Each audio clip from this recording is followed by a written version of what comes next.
Hola mis queridos amigos, nuevamente con ustedes su doctor Tigre, el que ronca en esta negra noche neoliberal latinoamericana, sudamericana, ecuatoriana, visible, como fue las noches de los años 70. En los años 70 aparece el neoliberalismo en América Latina, se estrena en Chile. Ahí Pinochet arma una masacre, un gobierno intolerante, déspota, asesino, del cual germina el actual gobierno de Chile. Es decir, Piñeras es solamente un germen, un renacer del, de Pinochet. Este gobierno chileno, que no tenía ningún escrúpulo en ser parte del Plan Cóndor para exterminar a todos los que simplemente pensaran de manera diferente, que persiguió en Argentina, que mató seres humanos desde aviones, que hubieron miles de desaparecidos. Hoy, este modelo, el neoliberalismo, retorna y se ensaña con Venezuela. El día de ayer y el día de hoy se declara la famosa Operación Libertad por parte de Juan Guaidó, una Operación Libertad planificada, organizada y manejada desde el Pentágono. Allá las noticias salen primero y luego las hacen en Venezuela. Ni siquiera son los venezolanos los que están decidiendo su futuro, sino que Donald Trump, John Bolton y toda esa camada hacen y deshacen de la suerte y muerte de un país latinoamericano. ¿Qué es y por qué se lucha en Venezuela? En Venezuela se lucha porque Venezuela es en sí y ha sido desde hace 200 años la cuna de la independencia de América del Sur y de América Latina. Venezuela está ubicada geopolíticamente en un sitio estratégico. Está muy cerca del Océano Pacífico, del Canal de Panamá y del Océano Atlántico y del Caribe. Pero ahora además está en las narices de los Estados Unidos. Estados Unidos empezó su expansión como imperio, primero con la conquista de México, de Nuevo México, Arizona, California, Texas, a partir de la denominada Guerra del Álamo. Luego inventó un sistema para apropiarse de esos países, porque eran países. Primero se independizaron de México como país, con los nuevos colonos denominados ciudadanos norteamericanos residentes en ese país. Estos ciudadanos norteamericanos se levantan contra el gobierno mexicano y le quitan el territorio a México, se declaran países independientes primero y luego pasan a ser parte de la Federación de Estados del Norte, los Estados Unidos de Norteamérica. Posteriormente, esta expansión la sigue un presidente que no fue electo, que fue Teodoro Roosevelt. Era vicepresidente, pero el presidente anterior murió, y murió asesinado. Y surge Teodoro Roosevelt, y Teodoro Roosevelt es un dictador que hace la primera guerra mediática. Esta primera guerra mediática se basa en la disputa entre dos diarios. Había desarrollado Estados Unidos el telégrafo y con el telégrafo aparece un nuevo sistema de comunicación a nivel mundial que es la transmisión rápida de noticias, y de esto nace también los periódicos. Los periódicos a su vez crean un nuevo sistema de información, de comunicación social en Estados Unidos, y hay dos, Hearst y Pulitzer, que se apropian de los dos diarios más grandes de Estados Unidos. Descubren un día que había cómo hacer sensacionalismo, y el sensacionalismo pasa a ser el mejor vendedor de los periódicos. Y el sensacionalismo lo hacen a partir de una muchacha joven cubana que migra a los Estados Unidos y que describe todo lo que es el gobierno español en la isla. A partir de eso se comienza a crear una guerra mediática contra el imperio español, lo que quedaba de él, y finalmente Teodoro Roosevelt ataca al imperio español, hace la guerra hispano-norteamericana y se queda con Puerto Rico, Cuba, Hawái, Guam, Islas Salomón, Filipinas. Y este es el comienzo del expansionismo, porque en cada uno de esos lugares coloca bases militares. Y nace así el imperio norteamericano. El imperio norteamericano se diferencia del país de los Estados Unidos porque todo imperio lo que tiene como rasgo característico es tener bases militares. Como todo cuadrúpedo tiene como característica tener 4 patas, todo imperio tiene como característica fundamental, como factor identificatorio, como huella digital, el tener bases militares de ocupación en territorios fuera de su territorio original. Esto es lo que hace que Estados Unidos se comience a convertir en un imperio. Este imperio norteamericano se enfrenta en la Primera y la Segunda Guerra Mundial con los otros imperios europeos, y después de la Segunda Guerra Mundial todos los imperios comienzan a desaparecer y se convierten en países. Inglaterra, Francia y España se convierten en países y siguen su vida normal como cualquier otro, dejando de lado las colonias, y quedaban solamente 2 grandes imperios todavía. El imperio de la Unión Soviética, que tenía bases militares en Europa del Este y que en los años 80, en 1980 específicamente, desiste y produce la primera revolución pacífica del mundo. Desaparece la Unión Soviética, aparece la Federación Rusa y sale de las posesiones y bases territoriales que tenía fuera de su país Rusia. Le quedan solamente 2, la de Tayikistán y la de Siria. Bien, todavía por eso no deja de perder su sentido de imperio. Por otro lado, queda Estados Unidos como el único gran imperio restante de toda esta guerra imperial que se sucedió en la Segunda Guerra Mundial. Recordemos que se peleaba el imperio de Japón, el imperio alemán que se transformó, el imperio francés, el imperio italiano, el imperio español, el imperio, lo que quedaba, porque no quedaba casi nada del imperio español, y todo esto, y es una guerra interimperial, la Segunda Guerra Mundial. Desaparecen los imperios, queda solamente Estados Unidos. Estados Unidos ya a comienzos del siglo XX, desde el momento en que aparecen como Estado, decide proteger a las demás colonias, la independencia de los demás países de América Latina que se estaban independizando. Y Venezuela es la cuna de esta nueva independencia. Lleva 200 años de lucha contra los imperios. Empezó luchando contra el imperio español y ahora es la lucha contra el imperio norteamericano. La lucha contra el imperio español podría inclusive en ese momento considerarse un error, porque el imperio español, a diferencia del imperio británico, no era un imperio racista, era un imperio de mestizos, donde se propendía el mestizaje y desde donde emerge no solamente una nueva clase humana, una nueva raza humana, que somos nosotros, los mestizos, aunque tengamos más de blancos o más de negros o más de indios, hay una conciencia de interculturalidad, de independencia, de interdependencia, que se llama el mestizaje. Entonces, por más blanco que sea, si es latinoamericano, será siempre un hispano, como lo llaman en España, en Estados Unidos. Y el hispano es un mestizo.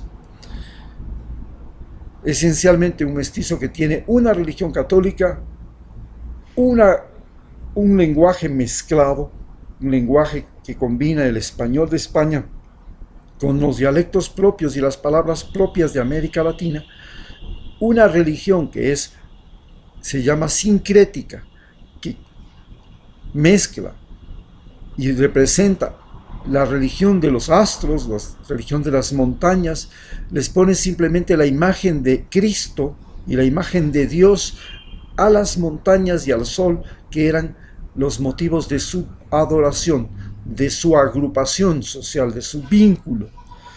Es así como nace un nuevo grupo humano. Este nuevo grupo humano luchó contra el imperio español, contra el imperio francés, contra el imperio británico, en las diferentes colonias que tenían en América, y luego ahora está luchando contra el imperio norteamericano. El imperio norteamericano fue un imperio revolucionario, extraordinario, porque fuera de que tenía estas bases militares, creó un nuevo concepto del trabajo.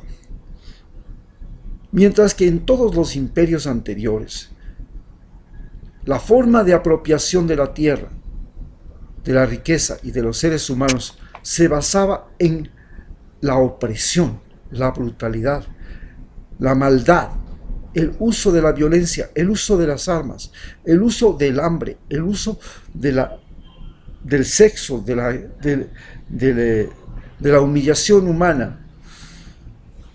Y así fue el imperio español, así fue el imperio británico, así fue el imperio francés, así fue el mismo imperio ruso. Todos, cuando llega la revolución norteamericana, la revolución industrial en los Estados Unidos, Henry Ford crea un nuevo concepto del trabajo. El trabajo para ser feliz. A los trabajadores les da la posibilidad de comprar un auto, de cambiar su estatus social, de ser bien recompensados por un salario, de tener horas menos de trabajo, de considerar más al descanso tan valioso como el cansancio. Es decir, tan valioso es el descanso de una persona como su trabajo. Antes de eso, antes de Henry Ford y de esta revolución, se consideraba que había que conseguir hacerle trabajar al individuo hasta que el máximo de sus fuerzas sean posibles y descartarlo cuando se enfermaba, se moría, se embarazaba. Cuando llega Henry Ford, se da cuenta de que un trabajador tiene que descansar para rendir mejor. Un trabajador tiene que ganar bien para sentirse motivado. Tiene que tener la posibilidad de comprar un auto, el mismo auto que Henry Ford fabricaba, el mismo auto que ellos fabricaban. Y esto cambia todo el concepto de la relación de trabajo. Y crean un imperio, Estados Unidos, donde el trabajo se convierte en más que en una necesidad, en un deseo. Y aparece un país que tiene ahora 4.000 universidades y que forma profesionales. ¿Y qué diferencia hay entre el trabajo de un asalariado con el trabajo de un profesional? El trabajo de un asalariado es el trabajo que se hace porque le pagan y punto. Y necesita comer y dormir, y tener hijos y cuidar, tener un hogar. Pero el trabajo de un profesional se diferencia en que es el trabajo de alguien que hace lo que mejor sabe hacer, lo que más le gusta hacer y de la forma en que mejor cree que puede hacerlo. Y así nace Silicon Valley, así nace Hollywood, y ahí cambian todo el concepto de lo que es el trabajo humano. Y nace un imperio que se fundamenta en que el ser humano tiene la posibilidad de elegir en todo y se convierte de ciudadano a persona, un individuo que puede decidir en sí mismo todo. Y nace una sociedad, la sociedad de los hombres libres.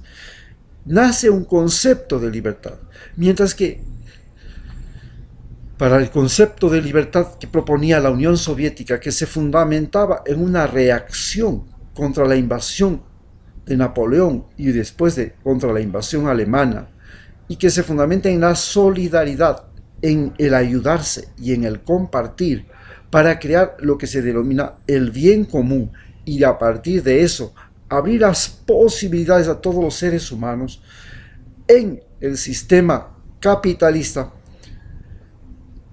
se basa fundamentalmente en población migrante. Llegan gente de todas partes de Estados Unidos. Esta población migrante tiene ideas y lo que quiere es sentirse dueño de su propia vida, de las herramientas que usa, de los medios de producción y de su propia iniciativa.